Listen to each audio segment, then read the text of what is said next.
Elles étaient seules, il fallait se taire. Elles étaient montrées. Mais c'est vrai qu'elles étaient seules, même face à la famille. Mais bien puisque sûr. sa mère la rejette. Bien sûr. Gilda est affreusement seule. Oui, oui. Son frère part Oui. au Vietnam. En Indochine. En Indochine. Oui, pardon. C'est en Indochine. Oui, pardon. Oui, elle est terriblement... Oui, c'est ça. C'est-à-dire qu'en fait, je crois que j'ai voulu rendre hommage aux femmes de cette époque, avec beaucoup de modestie, mais avec beaucoup d'empathie, beaucoup de respect, beaucoup d'estime, beaucoup de tendresse. Et ce que j'ai voulu montrer à travers le personnage de Gilda, parce qu'à un moment donné, j'écrivais, on parlera peut-être d'écriture plus tard, oui. D'accord. Mais quand j'écrivais, je me disais, elle peut s'en sortir. Elle pourrait... Justement, c'est ma question, pourquoi lui avoir refusé le bonheur? Surtout qu'il y a eu des circonstances qui auraient pu l'amener au bonheur. Et elle dit, parce que le chagrin est une longue plainte tapie au fond de ma gorge, qui se tait et qui m'étouffe. Je lui suis soumise, elle parle du chagrin. Du chagrin, comme si elle parlait d'un homme. Je lui suis soumise, je le déteste, mais je le nourris pour qu'il ne me quitte pas. Je suis sa putain. C'est fort, ça. Oui. Ben voilà pourquoi. Parce que moi, ça m'a. Oui, parce que je crois que ce que j'ai voulu montrer, c'est que, enfin, en faisant aller Gilda jusqu'au bout de cette mélancolie, c'est une manière de dire que à l'époque, de nombreuses femmes s'en sont pas sorties. Et c'est une manière pour moi de leur dire mon estime, mon respect, mon admiration. Parce qu'en même temps, elles se sont battues. Et que je crois aussi on a tous ici dans cette salle, j'imagine, vécu un ou voire plusieurs chagrins d'amour. Il y a quelque chose aussi de l'ordre de la jouissance dans le chagrin. Oui. Enfin, voilà, on a mal, ça fait mal, mais ça fait jouir aussi. Et donc, il y a toute cette ambiguïté. Et puis c'est continuer à aimer Louis, enfin, me semble-t-il. Alors, pour répondre à une de tes lectrices, qui t'en a parlé tout à l'heure, vous écrivez, pardon, je me dis que je vous voyais, elle lit Le deuxième sexe de Simone de Beauvoir, qu'elle apprécie d'ailleurs, et elle écrit dans son journal « Je suis une femme qui n'a de présence que dans l'absence de l'autre ». N'est-ce pas contradictoire par rapport à... Non. Pour moi, d'abord, je revendique le droit à la contradiction. Bien voilà. Déjà. Et je pense que ça c'est très très très important et que c'est vrai que peut-être que tout à l'heure je vous dirai le contraire de ce que je vous ai dit il y a 3 minutes, mais ça j'assume. Mais je crois que elle, bien sûr qu'elle lit Le deuxième sexe et qu'elle découvre que il va se passer quelque chose, qu'il y a une femme qui dit des choses absolument exceptionnelles. Parce qu'elle a cette intelligence-là, elle a cette ouverture-là. Et peut-être que si elle n'avait pas eu cet enfant, c'est une femme qui serait devenue féministe avant l'heure. Tu vois, elle avait cette possibilité, cette capacité. Mais elle, ce qui la tient là, c'est cet amour de Louis, pour Louis, et qui est absent. Donc elle tient dans l'absence. Alors justement, on va parler de l'écriture. Je sais, et ça, je crois que il est important de le dire, vous avez écrit c'était pas un premier jet, un premier roman, qui était dans une première version, qui était dans une écriture avec un narrateur omniscient. Un narrateur omniscient, donc assez classique, je dirais. Et ce roman est resté, j'ai vécu un peu les affres de l'écriture. Et puis ensuite, il est resté dans un tiroir pendant longtemps.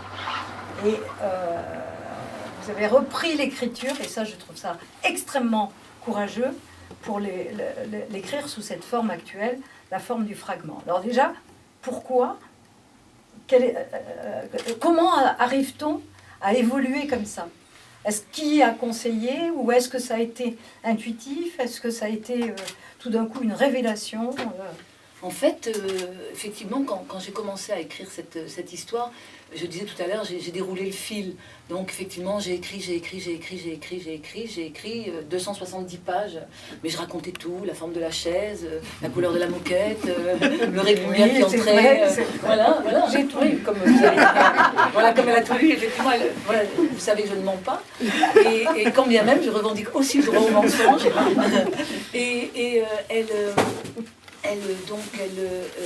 Cette première version, je l'ai envoyée à quelques éditeurs, mais pas à Passiflore, que je ne connaissais pas encore. Erreur. Et c'est vrai que je me suis fait retoquer, et avec néanmoins deux éditeurs en particulier qui m'ont dit qu'il fallait que je continue à écrire, mais que ce n'était pas une forme assez moderne. Parce qu'il faut écrire moderne pour être lu. Et alors ça m'a... Pour être accepté, peut-être pas pour être lu. Voilà. Et Donc, qu'est-ce que ça veut dire moderne? c'est une bonne question, madame. C'est une excellente question. C'est une excellente question. Mais ceci étant, ça m'a, comme j'avais beaucoup travaillé quand même, ça m'a un peu coupé les ailes. Donc effectivement, je l'ai rangé dans un tiroir, ce premier manuscrit. Mais cette histoire me hantait vraiment. C'était vraiment une nécessité. D'ailleurs, j'arrivais pas vraiment à écrire autre chose. Enfin, j'écris d'autres choses, mais j'arrivais pas vraiment à écrire parce que toujours Gilda, je pouvais être dans une situation où je disais tiens, Gilda, là, elle ferait ça, ou enfin, parce que pour moi c'est un personnage réel, enfin c'est une personne. Et donc un jour, longtemps après, j'ai sorti le manuscrit du tiroir et je l'ai posé sur mon bureau. Mais je l'ai juste posé, hein. J'y touchais pas, je ne l'ouvrais pas. Voilà. Puis un jour, je l'ai vraiment rapproché de moi, et puis un jour, je l'ai ouvert. Et je l'ai relu entièrement. Et je me suis dit, mais après tout... oui, et j'avais une amie aussi écrivain, Chantal Detcheri, Oui. une amie écrivain qui m'avait dit, il faut que tu fasses parler Gilda à la première personne. Oh non, je dis ça. Et ça me paraissait pas du tout possible. Et puis j'ai écrit un premier fragment, en disant « je ». Et là, c'est devenu évident. Et là, pour répondre à votre question, je sais qu'on me dit ça, on me dit, mais, parce que d'autres personnes ont lu et m'ont dit, mais c'est un travail énorme, etc. Eh bien, moi, ça ne m'a pas paru un travail énorme. Après, j'ai fait un travail énorme avec Jocelyne. Mais sur le coup, c'était pas un travail. Ça ne m'a pas paru un travail énorme parce que tout d'un coup, j'ai l'impression que d'une... Vous savez, comme un sculpteur qui a sa masse de bois, de fer, enfin, je ne sais pas. Oui, ou de terre. De terre, voilà. Et tout d'un coup, j'ai l'impression que Gilda est devenue la première version, on pourrait dire que les contours étaient flous, et là, elle est devenue nette, précise. Et c'était évident. Et autre point extrêmement intéressant, la couverture. La couverture de ce livre, parce qu'on a l'impression, c'est Mademoiselle Gilda. Comment cette couverture est apparue? Alors, parce qu'elle a une histoire. Oui, elle a une histoire très, très simple et très, très jolie en même temps. Il se trouve que ce tableau appartient à quelqu'un de ma famille. Et quand j'écrivais le roman, chaque fois que je voyais ce tableau, je disais c'est Mademoiselle Gilda, c'est Gilda cette femme.